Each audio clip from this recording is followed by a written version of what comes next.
रहे हैं India town news, Bharat की बात। ग्वालियर में दलितों पर दबंगों का कहर टूटा है। हस्तिनापुर थाना के दहेली गांव में दलित समाज के आधा दर्जन लोगों को जमीनी विवाद पर गुर्जर समाज के 2 दर्जन से अधिक लोगों ने लाठी डंडों से जमकर पीटा। इस घटना में 6 लोग घायल हुए हैं। घायलों को अस्पताल में भर्ती कराया गया है। पुलिस ने हमलावरों के खिलाफ मामला दर्ज कर लिया है। हमले में दलित समाज के कोमल सिंह जाटव, नीरज सिंह, अमर सिंह, चंदन सिंह, अजय सिंह, रामवरण सिंह घायल हुए हैं। पीड़ितों ने गांव के वृष्णदेव गुर्जर, छुन्ना गुर्जर, महावीर गुर्जर, भूपेंद्र गुर्जर 40 से 50 लोगों पर घेर कर जानलेवा हमला करने का आरोप लगाया है। पीड़ितों को जिला अस्पताल मुरार में भर्ती कराया गया है। पुलिस ने दलित समाज के लोगों की शिकायत पर आरोपियों के खिलाफ मामला दर्ज कर लिया है। पुलिस उनकी तलाश में जुटी हुई है। दलित समाज के लोगों का जमीन को लेकर गुर्जर समाज के लोगों से पुराना विवाद चल रहा है। इसी बात को लेकर गुर्जर समाज के लोगों ने दलितों को घेर कर उन पर लाठियां बरसाई। इस घटना से पूरे इलाके में दहशत फैल गई।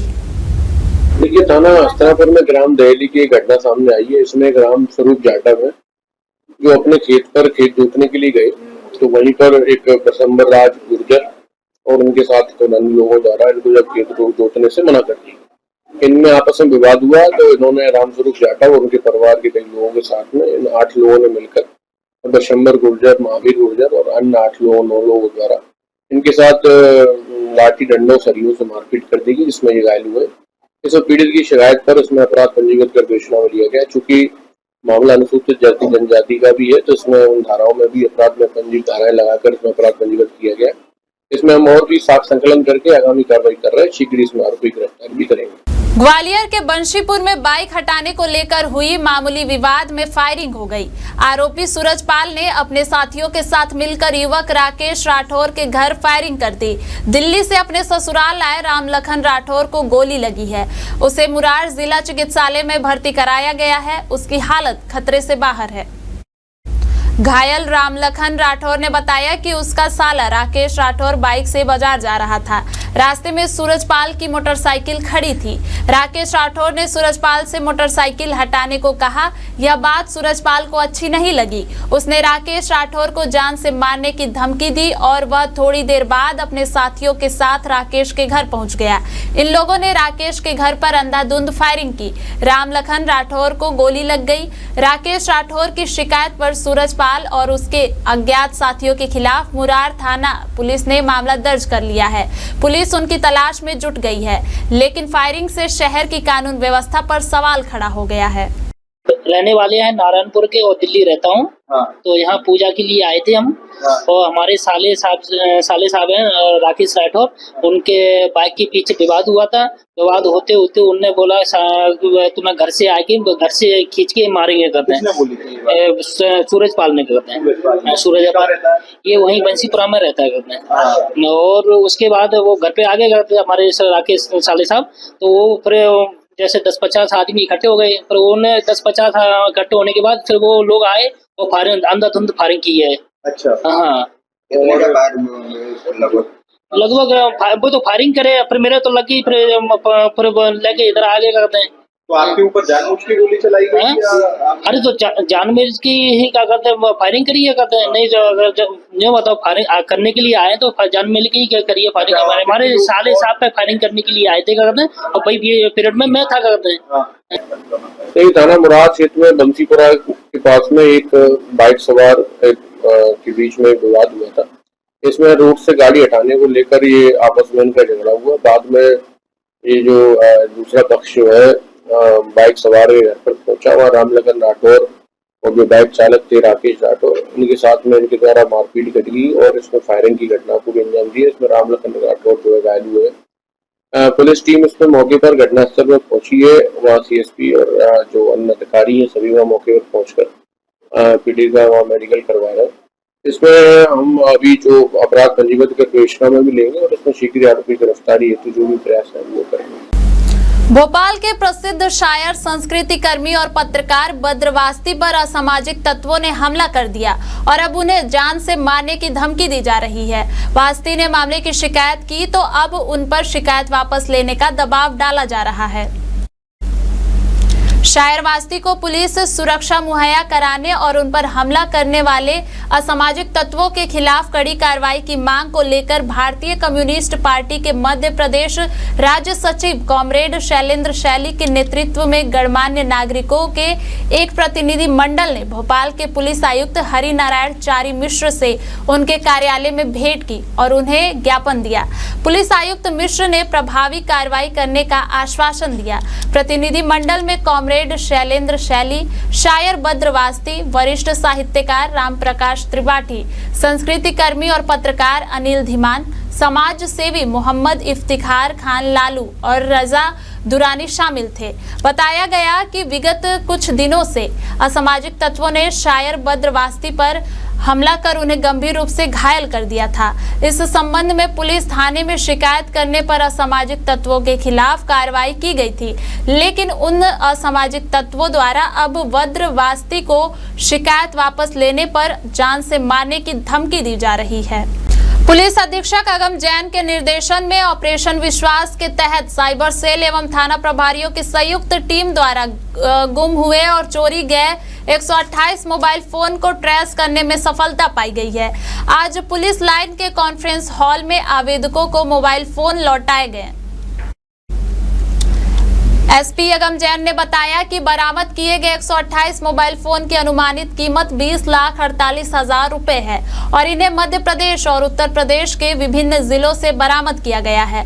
इस अभियान के अंतर्गत थाना गड़ीम लहरा, थाना बमीठा, थाना राजनगर में अपराध पंजीबद्ध किए गए थे। त्वरित कार्रवाई करते हुए पुलिस ने 3 आरोपियों को गिरफ्तार कर जेल भेज दिया है। इनमें से 2 आरोपी झारखंड के हैं और 1 आरोपी छतरपुर जिले का है। बरामद किए गए मोबाइल फोनों में Apple, Samsung, Motorola, Vivo, Redmi और रियलमी जैसी कंपनियों के महंगे स्मार्टफोन शामिल हैं। मोबाइल फोन वापस पाकर आवेदकों ने छतरपुर पुलिस को धन्यवाद व्यक्त किया है। पुलिस टीम के द्वारा बहुत सारे मोबाइल को रिकवर किया है। लगभग 128 मोबाइल हैं जिनको रिकवर किया है। आप सभी जानते हैं कि हमारी टीम सतत प्रयासरत है कि ज़्यादा से ज़्यादा मोबाइल को CIR पोर्टल एवं अन्य आधार से रिकवर किया जाए और इस बार नवरात्रि और विजयादशमी के पावन प्रसंग पर हमारी टीम 128 मोबाइल को रिकवर करने में सफल हुई है। इस वर्ष लगभग 450 मोबाइल हमारी टीम के द्वारा रिकवर किए गए हैं ऑलरेडी। अभी जो मोबाइल बरामद हुए हैं वो अलग अलग स्थान से, जैसे महोबा, झांसी, बांदा, टीकमगढ़, दिल्ली, सागर, पन्ना आदि स्थानों से बरामद किए गए हैं। लगभग 20 लाख से अधिक की कीमत के ये मोबाइल हैं और आज सभी लोगों को ये सुपुर्द किए गए हैं। इसमें बीच में एक गैंग भी पकड़ा था जिससे 26 मोबाइल रिकवर किए गए थे, जो कि झारखंड के लोग थे और यहाँ पर एक व्यक्ति था। इस प्रकार से 3 लोग थे, उनको भी हमारी टीम के द्वारा अरेस्ट किया गया था। ग्वालियर में झोला छाप डॉक्टर के गलत इलाज से एक युवक की मौत का मामला सामने आया है।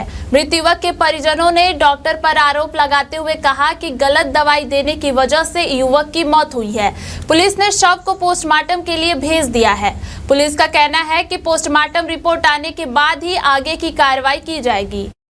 दरअसल ग्वालियर के हजीरा थाना क्षेत्र के गदईपुरा कि राधा कॉलोनी निवासी 35 वर्षीय संदीप रजक के पेट में गैस बनने के चलते वह गदाईपुरा स्थित भावना चिकित्सालय में इलाज कराने के लिए गया था, जहां डॉक्टर ने उसे इंजेक्शन लगाया, लेकिन घर पहुंचते ही संदीप की हालत बिगड़ने लगी तो परिजनों ने भावना चिकित्सालय के डॉक्टर को बुलाया, मगर डॉक्टर नहीं पहुंचा। फिर परिजन संदीप को JAH अस्पताल ले गए, जहां डॉक्टर ने उसे मृत घोषित कर दिया। हजीरा थाना पुलिस ने संदीप के शव को पोस्टमार्टम के लिए भेज दिया है। परिजनों का आरोप है कि भावना चिकित्सालय के डॉक्टर द्वारा गलत दवाई दी गई थी, जिसके कारण संदीप की मौत हुई है। वहीं पुलिस का कहना है कि पोस्टमार्टम रिपोर्ट आने के बाद ही मौत की सही वजह स्पष्ट हो पाएगी और आगे की कार्रवाई की जाएगी। अभी तो कुछ नहीं, मजदूरी करते थे, मिल जाता तो अभी बहुत टाइम से तो कुछ नहीं कर रहे थे, घर पे ही थे। क्या क्या तकलीफ हो गई? उनको ना गैस की प्रॉब्लम थी और कुछ नहीं था, पहले से अच्छे भले थे और बस गैस की दिक्कत थी। तो हम लेके गए तो पहले तो उन्होंने बोतल चढ़ाई एक दिन पहले। तो कौन सा क्लिनिक है? भावना, ये भावना है बस मुझे इतना गदाई भावना है उन्होंने। फिर उसके बाद दूसरे दिन हमने इनसे बात की, हमने कहा सर आराम नहीं है, तो बोले ठीक है सुबह आ जाओ आप। हम सुबह गए, इंजेक्शन लगाया, फिर बीपी चेक करा, फिर उसके बाद फिर हम घर आ गए। फिर कह रहे हैं कि शाम को फिर आना। हम शाम को गए तो शाम को इनको कोई दवाई पिलाई, फिर इंजेक्शन डाला। हाँ, फिर उनने वो सब किया, फिर घर के लिए दवाई दी, हमने घर पे दवाई खिलाई और उन्हें 9 बजे बस खाना खिलाया और दवाई 10 बजे वो एकदम से उनको जोर से सांसें चलने लगी और वो बेहोश हो गए, वो गिर गए, फिर उनको होश नहीं आया। क्या लगता है दवाई इनने गलत दवाई से ही हुआ, उससे पहले उनको ऐसा कुछ नहीं था। और हम यही चाहते हैं कि हम इंसान मिले, मेरे पति को जो भी है। देखिए, एक हजीरा थाना क्षेत्र में एक राधा कॉलोनी के रहने वाले 35 वर्षीय संदीप रजक नाम के युवक थे। इनकी तबीयत घर में ख़राब हुई थी। जब कोई डॉक्टर लेने पास में ये डॉक्टर से दवाई लेने पहुँचे, वहाँ उन्होंने दवाई खाई है और इसके बाद इनकी तबीयत और ज़्यादा बढ़ गई। जब इनको जेएच हॉस्पिटल इत्यादि ले आया गया तो इनकी वहाँ मृत्यु होना पाया गया है। अब प्रकरण में पुलिस द्वारा इसमें मर्ग कायम कर जाँच में लिया गया है। अभी जो दवाई जिन डॉक्टर ने दी थी उनके संबंध में भी और भी हमें जो तथ्य हमें मिल रहे हैं, इनके मेडिकल पीएम रिपोर्ट्स, उनके आधार पर इसमें हम आगामी जांच करके आगामी वैधानिक कार्रवाई करेंगे। झांसी में नवाबाद थाना क्षेत्र के अशोक तिराहे के पास बुलेट सवार एक दबंग ने पत्रकार को जान से मारने की धमकी दे डाली। दबंग ने पहले पत्रकार की गाड़ी को पीछे से टक्कर मारी, फिर उसे जान से मारने की धमकी दी। पीड़ित ने पुलिस को शिकायती पत्र देकर दबंग के खिलाफ कार्रवाई की मांग की है। बुलेट बाइक पर सवार दबंग युवक ने पत्रकार को धमकी देते हुए कहा, वीडियो बनाकर मुकदमा लिखवा दो, मेरा कोई टेढ़ा नहीं कर पाएगा। हरिओम शिव हरे नाम है मेरा, मुझ पर 7 मुकदमे चल रहे हैं, एक और चले कोई दिक्कत नहीं मुझे। इसके बाद दबंग धमकी देकर भाग गया। पीड़ित पत्रकार ने पुलिस को शिकायती पत्र देकर दबंग के खिलाफ कार्रवाई की मांग की है। खंडवा जिले में प्रधानमंत्री नरेंद्र मोदी के मन की बात को बड़े नेताओं और मैदानी कार्यकर्ताओं ने पूरी तल्लीनता के साथ सुना। प्रधानमंत्री ने इस कार्यक्रम के माध्यम से देश में चल रही गतिविधियों एवं अच्छे कार्य करने वालों को प्रोत्साहित किया। मन की बात कार्यक्रम को भाजपा जिला अध्यक्ष राजपाल सिंह तोमर ने पंधाना क्षेत्र के ग्राम दोंदवाड़ा में कार्यकर्ताओं के साथ देखा और सुना। इस अवसर पर जिला भाजपा अध्यक्ष तोमर ने कहा कि प्रधानमंत्री ने अपने कार्यक्रम में विकसित भारत के निर्माण में महत्वपूर्ण भूमिका निभा रही नारी शक्ति के नेतृत्व और उनके योगदान का जिक्र किया। इसके साथ ही विश्व के सबसे बड़े सांस्कृतिक संगठन राष्ट्रीय स्वयंसेवक संघ की 100 वर्ष की यात्रा का वर्णन भी किया। आरएसएस राष्ट्र के उद्देश्यों एवं कार्यों के बारे में आम जनता को जानकारी मिली है। मोदी जी ने भगवान राम और महर्षि वाल्मीकि के सामाजिक समरसता के संदेश को रेखांकित किया। प्रवक्ता सुनील जैन ने बताया कि प्रधानमंत्री मोदी के मन की बात को मुख्यमंत्री डॉक्टर मोहन यादव ने भोपाल जिले के जगदीशपुर में बूथ क्रमांक 264 पर एवं भाजपा प्रदेश अध्यक्ष हेमंत खंडेलवाल ने बैतूल के गंज मंडल के बूथ क्रमांक 122 पर देखा और सुना। मध्य प्रदेश के सनावद से बड़ी खबर आ रही है, जहां नवरात्रि के पावन अवसर पर आयोजित नवसृजन गरबा पंडाल में आज भाजपा जिला अध्यक्ष श्रीमती नंदा ब्राह्मणे ने माता रानी का पूजन कर आरती की और महिलाओं के साथ गरबा भी खेला। सनावद के सृजन गरबा पंडाल में आज का माहौल बेहद खास रहा। भाजपा जिला अध्यक्ष श्रीमती नंदा ब्राह्मणे गरबा पंडाल पहुंची तो कार्यकर्ताओं ने जेसीबी से पुष्प वर्षा कर भव्य स्वागत किया। विधायक हितेंद्र सिंह सोलंकी, मंडल अध्यक्ष मान सिंह राठौड़ और पंडाल संचालक प्रभात उपाध्याय व राजेश पाल ने उन्हें माता रानी के मंदिर तक लेकर पहुंचे। वहां श्रीमती ब्राह्मणे ने विधिवत पूजन अर्चन और आरती कर माता रानी का आशीर्वाद लिया। इसके बाद उन्होंने पंडाल में मौजूद महिलाओं के साथ गरबा खेलकर नवरात्रि उत्सव की खुशियां साझा की। भाजपा पदाधिकारियों ने पंडाल में ही क्लैप पहनाकर उनका अभिनंदन किया और माता रानी की सुंदर प्रतिमा भेंट की। इस अवसर पर संबोधित करते हुए श्रीमती ब्राह्मणे ने कहा कि भारतीय जनता पार्टी की सरकार हमेशा सनातन संस्कृति को आत्मसात करती है। उन्होंने कहा कि प्रधानमंत्री नरेंद्र मोदी जी हमेशा बहनों का सम्मान करते हैं और मन की बात में भी उनका उल्लेख करते हैं। उन्होंने गरबा आयोजन के लिए प्रभात उपाध्याय का धन्यवाद दिया और कहा कि इस तरह के कार्यक्रम समाज में एकता और संस्कार का संदेश देते हैं। इस मौके पर राष्ट्रीय कवि शंभू सिंह मनहर ने अपनी कविता का पाठ कर माहौल को और भी भावपूर्ण बना दिया। सनावद थाने में मात्र 3 किलोमीटर से दूर पुनासा रोड पर बसे ग्राम जूना पानी के ग्रामीण शराब की वजह से बर्बाद हो रहे हैं। अब गांव की मातृशक्ति जागृत हो उठी है। गांव की महिलाओं ने नवरात्रि की अष्टमी पर मां दुर्गा के समक्ष संकल्प लेकर शराब के खिलाफ आंदोलन प्रारंभ कर दिया है। गांव के नाग मंदिर से रैली निकाली गई। रैली में लगभग 50 महिलाएं शराब बंदी के लिए नारे लगाती चलती रहीं। महिलाएं नारे लगाते हुए कह रही थी, जाग गई भाई जाग गई, नारी शक्ति जाग गई, बंद करो, गांव में शराब बंद करो। नवरात्र के पंडाल के पास महिलाओं ने एकत्रित होकर शपथ ली। राधाबाई ने बताया कि जवान बच्चे शराब पीकर मर रहे हैं, सभी मर जाएंगे तो उनके घर वालों को पालेगा कौन। हमारे गांव में न तो कच्ची शराब बिके न ही पक्की शराब बिके। ममता रावत ने कहा कि गांव में शराब पीकर आदमी औरतों को मारते हैं। कई पुरुष शराब पीकर मर गए। शराब पीने के लिए चोरी भी करते हैं। लड़कियां भी शराब पीने लग गई हैं और जवान लड़के भी शराब पीते हैं। जूना पानी में अनेक जगह शराब बिकती है। मेरा पति भी शराब पीते पीते मर गया। मेरे पिता भी शराब पीते हैं। हमारा घर बर्बाद हो गया है। वृद्ध महिला ललिता बाई कहती हैं, गांव में अब शराब बिकना बंद होना चाहिए। शराब से बहुत सारे परिवार पीड़ित हैं। गांव के सरपंच रमेश अंजाने ने बताया कि अनेक बार थाने में शिकायत की गई है।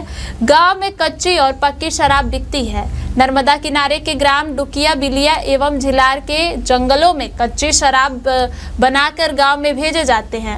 लगभग 40 से 50 टपरों में कच्ची शराब बिकती है। वहीं सनावद के शराब ठेके की देशी शराब पुनासा हाईवे स्थित 3 दुकानों पर बिक रही है। हमने क्यों करा, यहाँ पे दारू पीते और औरतों को आदमी मारते और जवान आदमी मर रहे हैं और परेशान करते रोज रात दिन। चोरी भी करते इसमें, दारू की चोरी भी करते और 5 का लड़का दारू पी लिया और लड़की भी दारू पी रही कच्ची, छोटी लड़की भी दारू पी रही है जूना पानी में। ऐसे जूनी पानी में कितनी जगह दारू बनती है कच्ची? 100 जगह दारू बिक रही है। तो अभी मैं बताऊँ कहाँ का दारू बिक रही है, वो हम उनका नाम बताइए, धमाका झगड़ा नहीं शाम को। तो इसलिए तो क्या आप ये जो आज आंदोलन कर रहे हो, हाँ। तो अब इसके बाद भी दारू बिकेगी तो क्या करोगे आप लोग? हम जाएंगे सनावद थाने, थाने में नहीं सुनेंगे तो हम जाएंगे भोपाल, खरगोन कलेक्टर के पास। तो आप लोग अपने गांव के अंदर कुछ ऐसी बंदिश नहीं कर सकते जिससे ये दारू बिकना बंद हो जाए? लेकिन हो रही है, हम समझा रहे हैं, सब भर जाकर समझाइए। औरतों गाली बकरी आज भी गाली बकरी। जवान लड़के मर रहे हैं, यहाँ पर बहुत सारों की मृत्यु हो गई है। उनके परिवार को पालेगा कौन, ऐसे मरते रहेंगे तो क्या जहरीली शराब बिकती है यहाँ पे? बाहर से भी आती, घर भी बनाते, हमको कच्ची भी नहीं होना और पक्की भी नहीं होना। तो हर घर के अंदर शराब बिकती है क्या? आधे गांव में बिकती है। हम किसके किसके घर जाएंगे? ऐसे में 400 मकान में 100 मकान में हमारा और आदमी मरी बाई ने डांडी भी देखना और घर दारू पी रहा, इनको बंद करा दो और बच्चा भी दारू पी रहा है। पुलिस कार्रवाई नहीं करती?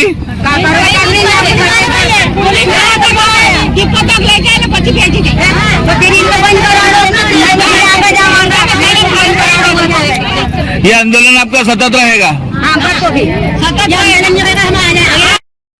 काफी लंबे समय से महिलाओं ने मेरे से निवेदन आवेदन किया था कि गांव में कच्ची पक्की शराब बिकती है, उसके कारण जवान बच्चों की मौत हो जाती है, गांव में चोरियां होती है, गांव में विवाद होते हैं, घर पे झगड़े होते हैं। तो मैंने कहा कि मैं श्रीमान थाना प्रभारी महोदय से निवेदन करूंगा कि ये कच्ची पक्की शराब हमारे गाँव में बंद होना चाहिए।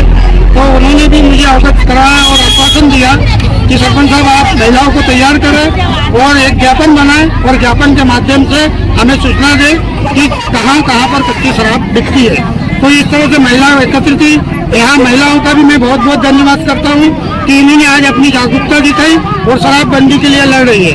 और मैंने प्रशासन के जो भी यहाँ रावत साहब आए और भी साथी आए हैं थाने से, उनका भी धन्यवाद करना चाहता हूँ कि जिस तरह से आपको आवेदन दिया है, आपको गुप्त रूप से हमारे द्वारा जानकारी दी जाएगी।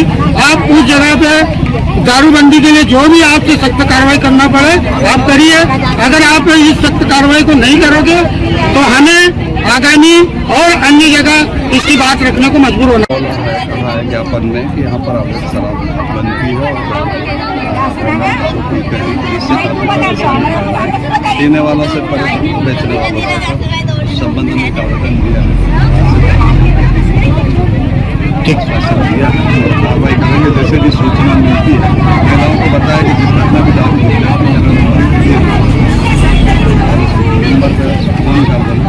सरेंडर करने पर ठीक सर, कार्रवाई होगी। ठीक, थैंक यू।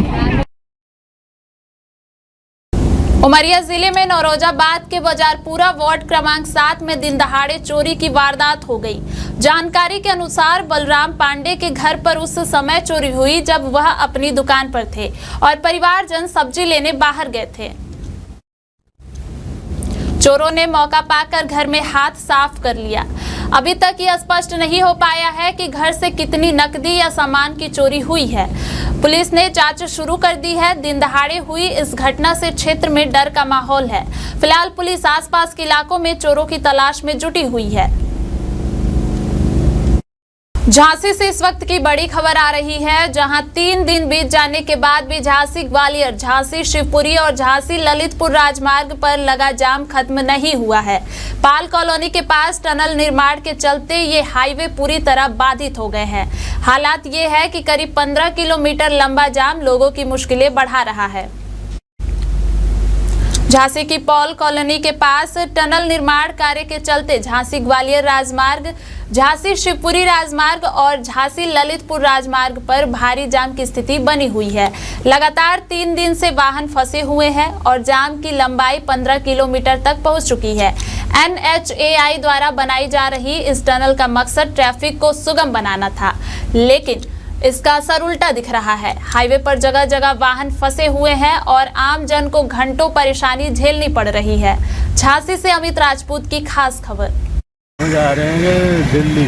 दिल्ली कहाँ से आएंगे? हैदराबाद से। हैदराबाद से दिल्ली जा रहे हैं। कितना घंटा हुआ आपको खड़े हुए? 4-5 घंटा भाई। अच्छा, क्या लदा हुआ आपके ट्रक में? यहाँ में माल है, ये बॉक्स है। बॉक्स है, दिल्ली जा रहा है और बेंगलोर से। मध्य प्रदेश के मुख्यमंत्री डॉक्टर मोहन यादव सोमवार को हरदा जिले के खिरकिया पहुंचे थे, जहां उन्होंने शिक्षा, कृषि और स्वास्थ्य के क्षेत्र में कई बड़ी सौगातें दी। सीएम ने छात्र छात्राओं के लिए 489 करोड़ की राशि जारी की और 24 करोड़ से अधिक विकास कार्यों की नींव रखी। आपको बता दें कि मुख्यमंत्री डॉक्टर मोहन यादव ने शिक्षा के अधिकार के तहत निजी स्कूलों में पढ़ने वाले 8,45,000 बच्चों की फीस प्रतिपूर्ति के लिए 489 करोड़ की राशि सिंगल क्लिक में ट्रांसफर की। सीएम ने कहा कि प्रदेश के हर चौथे बच्चे को RTE के तहत फीस प्रतिपूर्ति मिल रही है, जो उनके भविष्य के लिए फिक्स डिपॉजिट है। सीएम मोहन यादव ने कहा कि अगले शैक्षणिक सत्र से निजी स्कूलों के विद्यार्थियों को भी सस्ती दर पर किताबें उपलब्ध कराई जाएंगी। सीएम ने आश्वस्त किया कि भावांतर योजना से किसानों को उनकी सोयाबीन फसल का पूरा दाम मिलेगा। बाजार मूल्य और गारंटी मूल्य की अंतर राशि सीधे किसानों के बैंक खातों में ट्रांसफर होगी। मुख्यमंत्री ने 71 किलोमीटर लंबे आशापुर हरदा मार्ग निर्माण, मांदला मुहाल रोड के पुल के चौड़ीकरण की घोषणा की और 24 करोड़ से अधिक के 7 कार्यों का भूमि पूजन व लोकार्पण भी किया।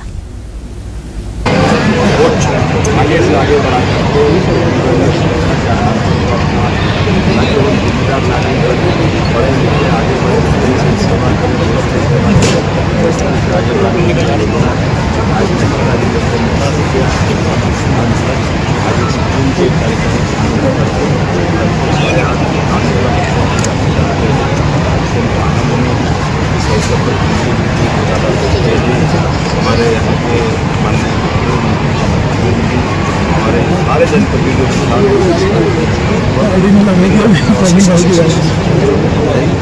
बच्चे भी याद रखते हैं उनके जीवन में लगी हुई है के अंदर वो पढ़े लिखे आगे बढ़े पाना मिलता है। इस समय सरकार की सारा योजना चल रही है, लेकिन माता पिता उनसे नहीं दे पा रहे हैं, तो वो सारा बड़ा ऐसे में 2 लाख कदम हमारी सरकार प्रतिबद्धता है कि हर वर्ग जो कुछ पैसा छतरपुर जिले के बिजावर स्थित कंचनपुरा में अवैध शराब निर्माण पर आबकारी विभाग ने आज बड़ी कार्रवाई की है। कलेक्टर एवं पुलिस अधीक्षक छतरपुर के निर्देश रहे हैं इंडिया टाउन न्यूज, भारत की बात।